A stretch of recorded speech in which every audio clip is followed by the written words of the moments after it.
charla la titulé Medios de cultivo. Es la continuación, perdón, de medios de cultivo, el reto de cultivar lo no cultivable.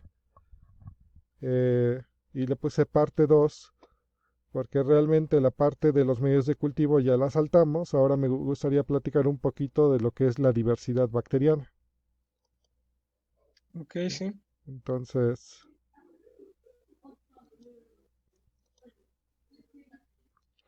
pues siempre recomiendo ver el video que está aquí en este link.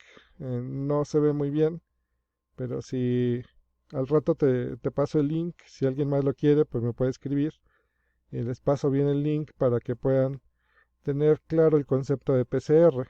En tu caso, pues ya lo vimos, así que vamos a saltar esta parte y vamos a comenzar con los ribosomas bacterianos. Los ribosomas bacterianos, pues son los, digamos, organelos en donde se vaya a llevar a cabo la síntesis de proteínas. Y hay todo un mecanismo para la síntesis de proteínas. En ese punto recomiendo ver el artículo de Morales García y colaboradores de 2007, donde, digamos, de manera simplificada pueden saber todo lo que es el significado de los ribosomas y cómo ocurre la síntesis de esas proteínas. O bien leer el libro de genes, pues cualquiera de las versiones del genes, entre más moderno mejor, para que vean cómo es el mecanismo de síntesis de proteínas. No me quiero enfocar ahorita en el mecanismo de síntesis de proteínas, sino enfocarme en sí a la función de lo que es el ribosoma. Entonces el ribosoma de forma general está compuesto de dos unidades, una que le llaman una unidad grande, que es la 50S para el caso de bacterias, y una unidad más pequeña que es la unidad 30S. Entonces, pues, ¿qué es lo que tiene cada una de estas unidades? Pues su unidad 50S va a tener pues muchas proteínas que van a acoplarse, digamos, al RNA ribosomal.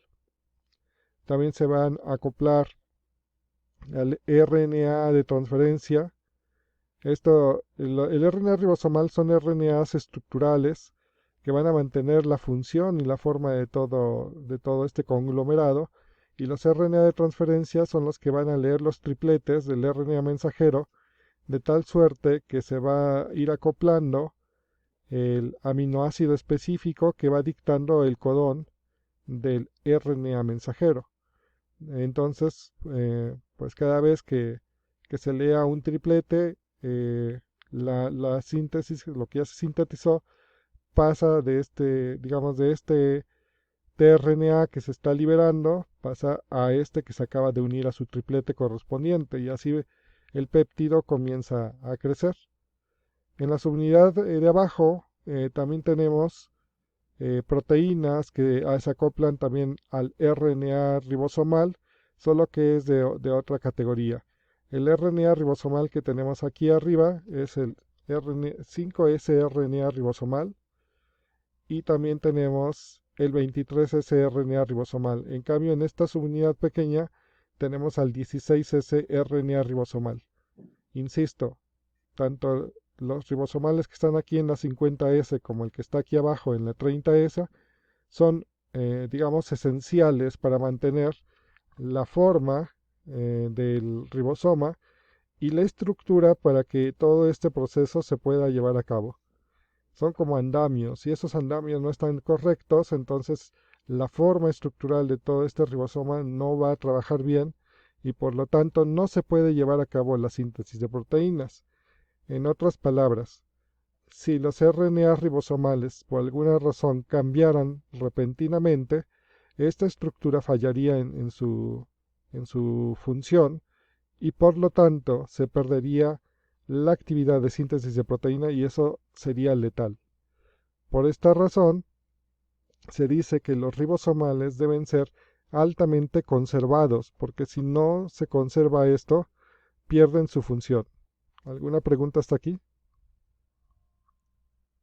No, Ok, no por el momento, no. entonces vamos a la siguiente diapositiva. Esto ya alguna vez platicando con un investigador de la Estación Experimental Sayrin, Tino Krell, estábamos haciendo un trabajo donde pues hacíamos alusión del cloranfenicol, que el cloranfenicol se une al 23S y entonces él a través de un programa de Rasmol pues nos enseñó exactamente a través de las cristalografías que ya se tienen exactamente a dónde se une en el 23S y cómo sería el complejo de la subunidad 23S. O sea, una cosa es la caricatura que acabo de enseñarte hace un momento y otra cosa es el modelo un poco más real de lo que sería, digamos, este complejo 23S, perdón, este complejo de la subunidad 50S, a donde están los RNAs ribosomales 23S, que aquí se muestran en color azul, están los 5S, que se muestran en color azul más intenso, y las proteínas, que son bastantes proteínas, que se muestran en color rojo. Por ejemplo, aquí cuando hicimos este modelo, pues de acuerdo con Hansen y colaboradores, se dice que pues, bueno, aquí no se muestra, pero hablaban de un total más o menos de 120 y tantas proteínas que están involucradas en toda esta unión, en todo este trabajo para que se dé la estructura tridimensional de la unidad 50S. Entonces, pues esto pues, nos hace pensar en cómo es importante esto y cómo el cloranfenicol cuando entra, pues solamente con la entrada cambia la conformación tridimensional y eso hace que ya no se pueden acoplar los tRNA mensajeros y por lo tanto se evita la síntesis de proteínas. El mecanismo que tiene el cloranfenicol es justamente un bacteriostático que evita la síntesis de proteínas de las bacterias. Entonces, pues, digamos que afecta a esta función a través de cambiar, digamos, la conformación tridimensional. Ok. ¿Alguna pregunta? No, sí, el cloranfenicol es un bacteriostático, va a mostrarnos a través de la cristalografía cómo está todo el conjunto, el complejo de la subunidad 50S. Bueno, sí, el Nos va a cloranfenicol aquí lo permitir, único es lo que está en verde. Nos, nos dice a dónde se une y por los experimentos que se tienen se sabe que cambia la conformación, la estructura tridimensional de todo esto.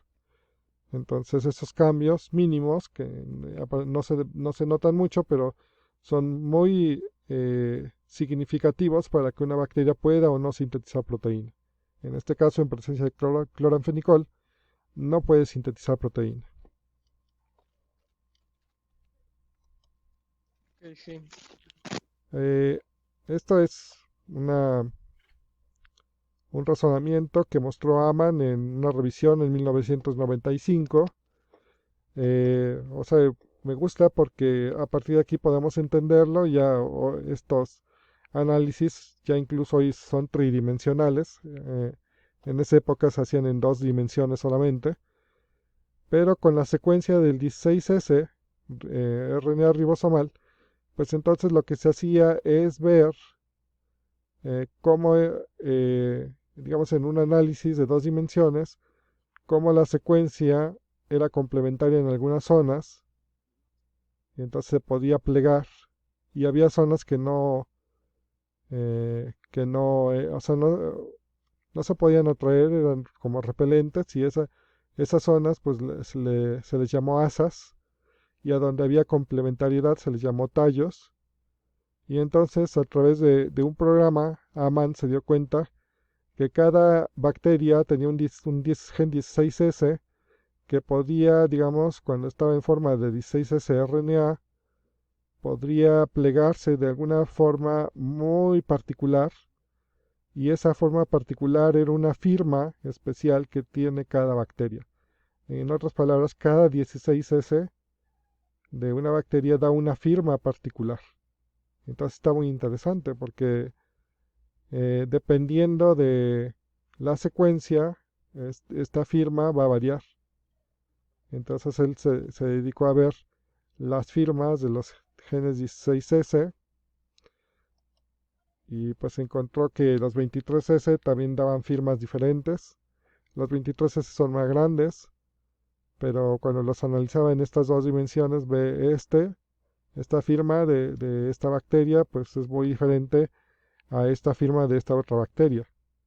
Entonces, Sí. ya cuando se pone en tercera dimensión se pone más interesante, pero son firmas características que tiene cada especie. Y claro, entre más cercanas son, las firmas se parecen mucho, entre más lejanas son, las firmas no se parecen.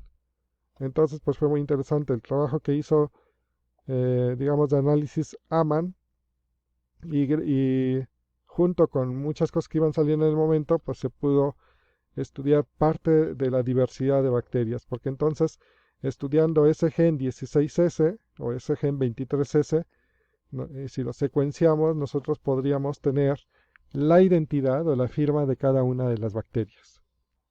Y así mucha gente comenzó a estudiar el 16S, por ahí se volvió una fiebre por ahí de 1995, el 2000, ya se tenía una base de datos bastante grande de los genes ribosomales.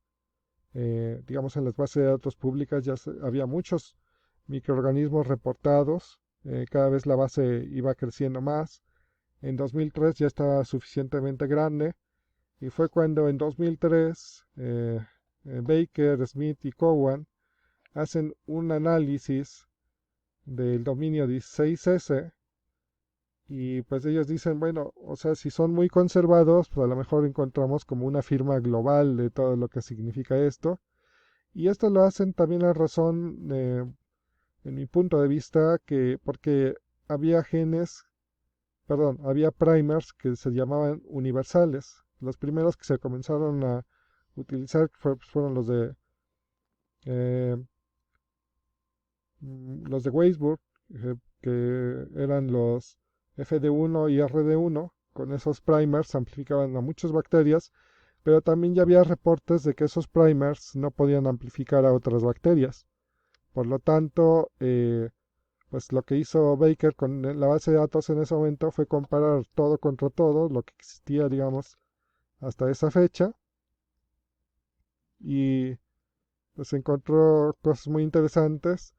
Yo solamente dejo una probadita del paper aquí, pero para mí fue, digamos, impactante en su momento, porque ve, o sea, lo totalmente conservado debería ser de este color como guinda, lo conservado en rojo, variable en negro, altamente variable en azul, mayor a 75% de variabilidad en verde y variable casi casi completamente en este verde, ¿no?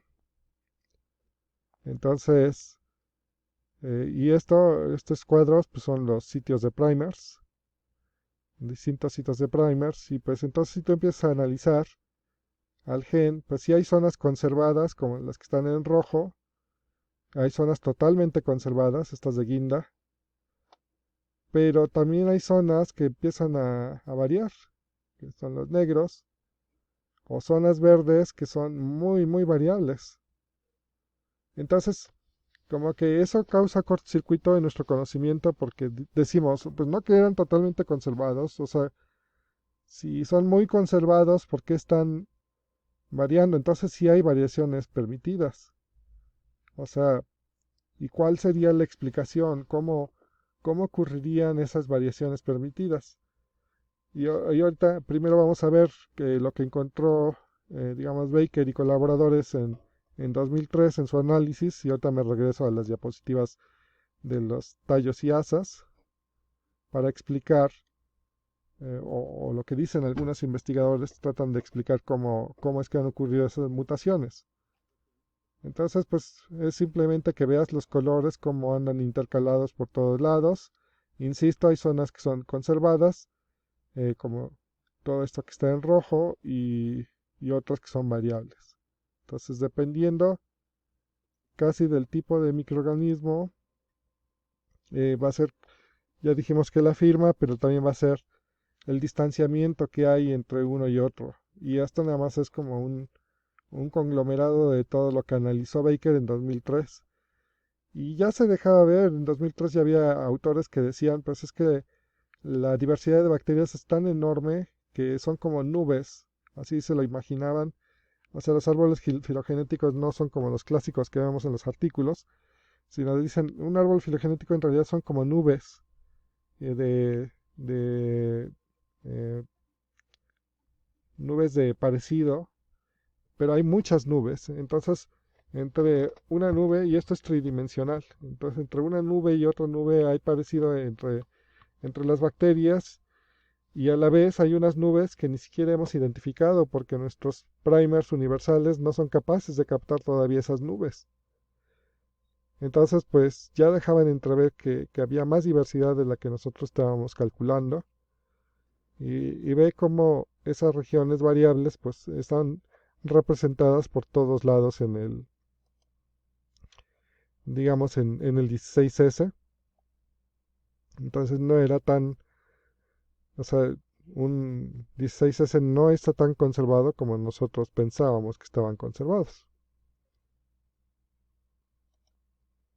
Y bueno, a partir de ahí se Es- han hecho los árboles filogenéticos. Este es el primer árbol filogenético que yo estudié. En realidad está un poco más complejo del primero que salió cuando separaron arquea, bacteria y eucaria. Perdón, iba a hacer una pregunta. Adelante. No, no, no, sí, que hay zonas más conservadas que otras dentro de la secuencia del Sí, 16S. Y hay sí, sí, hay muchas muchas. zonas que son conservadas. Y tampoco estoy mostrando todo lo que Baker mostró en el artículo. Entonces te recomendaría bajar el artículo de Baker para que puedas, digamos, leerlo y también formar tu propio juicio relacionado con lo que él expresa. O sea, yo estoy usando también información un poco a conveniencia, ¿vale? Am, Vale, sí.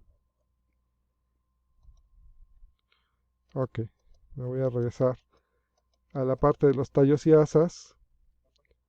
Entonces, eso es cierto, o sea, una firma de un bicho es única y están altamente conservados. Y si hay un fallo, hay una mutación repentina, esa mutación puede ser letal. Sin embargo, decía una autora por ahí, ¿qué pasaría si hay una mutación de tal suerte que, imaginemos que aquí hay una adenina, entonces de este lado tiene que haber una timina para que se forme este tallo, ¿no? Adenina abajo, timina arriba. Entonces, si el gen, Sí. no en el ribosoma, digo, no en el ribosomal, sino desde el gen, en esta región cambiara esa adenina por guanina, significa que tenía que venir un cambio acoplado de este lado del tallo por citosina para que siguiera manteniéndose el tallo sin alterar la forma de esto. O sea, si hay mutaciones en tallos, estas mutaciones tendrían que ser acopladas en dos puntos para que esa mutación se diera y fuera silenciosa y pudiera seguir trabajando la bacteria. La otra es que las mutaciones pueden ocurrir más frecuentemente en las asas. En las asas podría ocurrir una mutación y no se altera esa firma para interaccionar. O sea, aparentemente eso es lo que dice, o sea, sería como fácil de entender, pero sí alteraría la interacción. Imagínate que aquí hay una adenina, pero que esta es fundamental para interaccionar con una proteína y se cambia por timina, pues ya no va a ser capaz de interaccionar, o bueno, a lo mejor sí con timina, pero con guanina ya no podría interaccionar igual. Entonces, hay mutaciones Vale. que podrían permitirse en las asas que no alteran la firma, pero también debe cuidarse que no alteren la unión con otras proteínas o la unión incluso con los tRNAs, ¿vale? Entonces esas Ok, mutaciones sí. pues son raras, son lentas de que ocurran, no es, o sea, no quiere decir que no ocurren esas mutaciones, ocurren mutaciones, pero no son permisibles, de tal suerte que ese bicho no es próspero y se muere y nunca lo detectas. Entonces solamente ciertas mutaciones son las permisibles y son las que podrían originar diversidad a lo largo del tiempo. Me voy a regresar.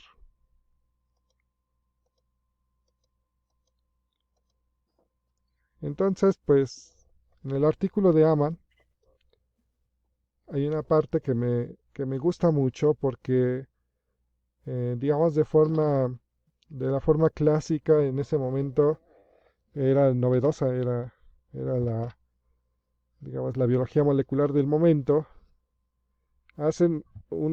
Se hacen trabajos, él lo pone aquí en la revisión, pero se hacen trabajos de cómo podemos hacer un análisis comparativo bueno, de a partir de la base de datos de RNA, y a partir de ahí se dice que nosotros hemos aislado una cantidad muy baja de, de bacterias y que la mayoría permanece como no cultivable. Eh, y lo resume en este esquema. Entonces dice, a partir de una muestra del ambiente, nosotros podríamos poner a aislar, digamos, en algún medio de cultivo, y a partir de ese medio de cultivo podríamos extraer, de cada uno de los aislamientos, podemos extraer el DNA y estudiarlo, ¿no? Saber cuál es la identidad de las bacterias que hemos aislado. Eso es normalmente la parte clásica que se hace. Ahorita tú habías propuesto un medio de cultivo con algún xenobiótico y decías, en tu caso querías ver con nicotina y decías, pues con nicotina yo voy a aislar algunas bacterias y esas bacterias que aíslas, pues vas a querer saber qué son, entonces vas a extraer el DNA. Pero también podrías ir al medio ambiente y hacer un estudio metagenómico, extraer directamente DNA sin, o RNA, dependiendo de lo que estés estudiando, sin hacer aislamiento. Entonces los dos caminos son válidos. En ambos caminos, pues dependiendo de si estás estudiando, en el primer caso puedes estar estudiando DNA, en el segundo caso estar estudiando RNA, pues haces una amplificación. Si en el primer caso tienes varios bichos aislados, les extraes DNA, haces PCR, amplificas el 16S, por ejemplo, y ese 16S lo puedes clonar. Vamos a ver esta parte con más detalle. Lo puedes clonar, haces librerías de 16S y secuencias. Y de tal suerte que tú obtienes diversidad de bacterias. Por esta parte del RNA que aislaste directo de la muestra, haces algo que se llama RT-PCR, es decir, amplificas, pero primero lo que transformas en un cDNA. Eh, También puedes usar oligos universales, haces la retrotranscripción y a partir de ese cDNA, entonces tú ya puedes hacer PCR y estudiar la diversidad de 16S captados por esta vía. Y esos 16S también los puedes clonar. Una vez que los clonas, los mandas a secuenciar.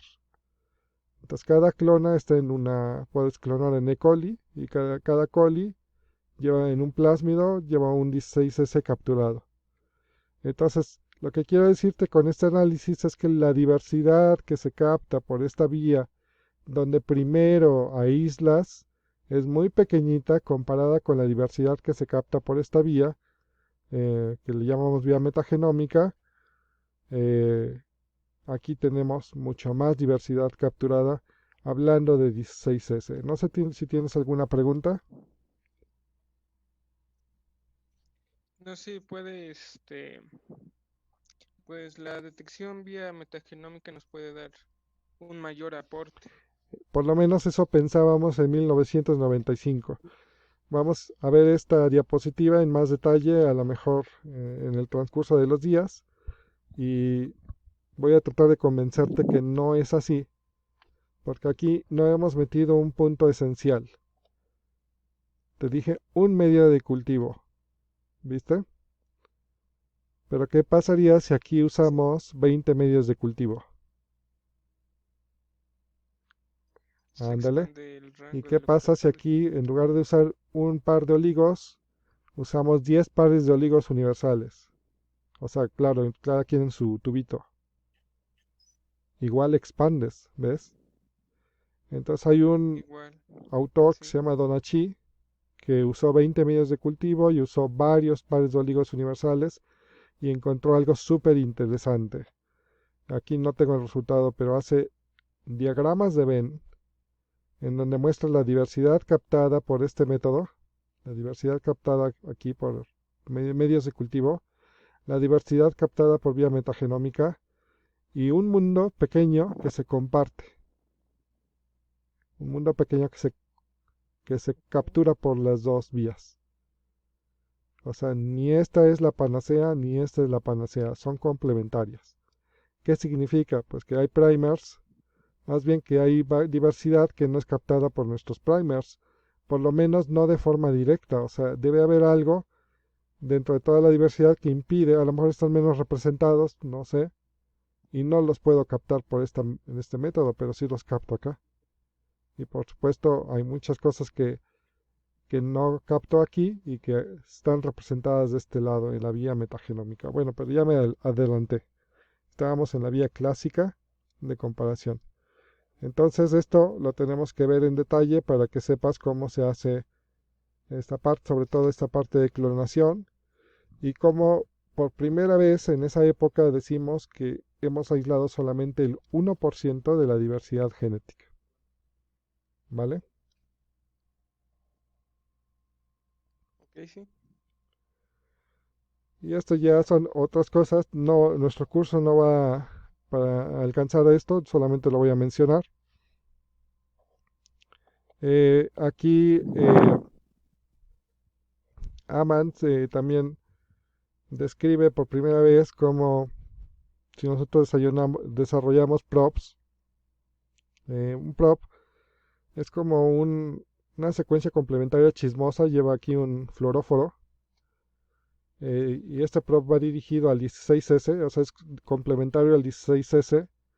Nosotros podríamos lanzarlo sobre las bacterias y a través de distintos métodos eh, podríamos visualizar a esas bacterias y específicamente lo que aman en aquella ocasión hizo fue lanzar esos props en esta técnica de hibridación in situ y lo importante por lo que hizo que toda la comunidad científica se alterara en ese momento es que lo hizo en muestras ambientales. En otras palabras, imagínate que diseñó un prop, yo te voy a decir contra Pseudomonas putidacata 2440, que es la bacteria que yo uso, y lo lanza al medio ambiente para ver realmente cómo está representada Pseudomonas putidacata 2440, digamos, en algún suelo. Y entonces le pone un color azul, y si lo ven ultravioleta, todas las azules podrían corresponder a Cata 2440. Y entonces él podría ver la representación que hay de una bacteria específica con ese prof en el medio ambiente.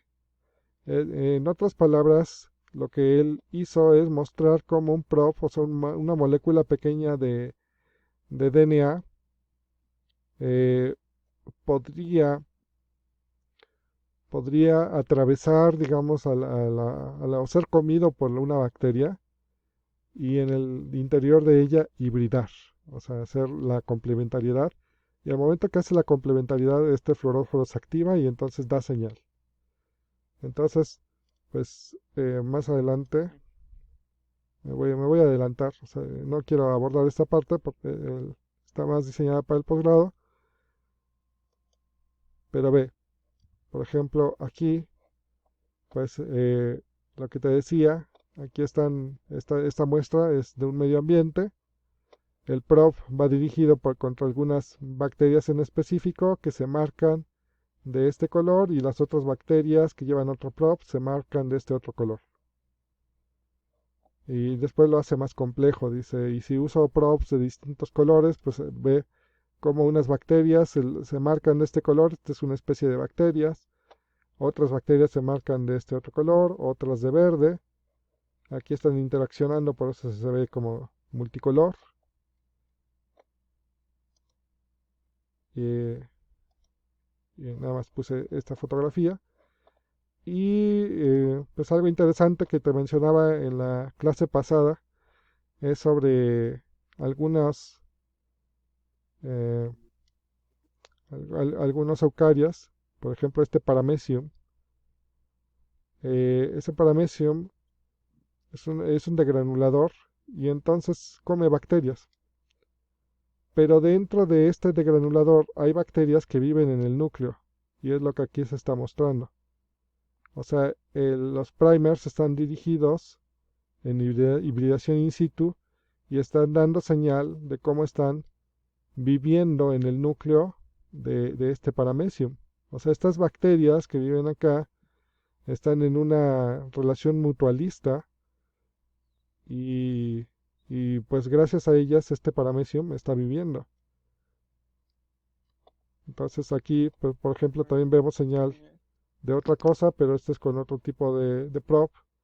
Y entonces con esto pues nosotros podríamos saber localización de algunas bacterias en un entorno. Y así es como se ha estado desarrollando.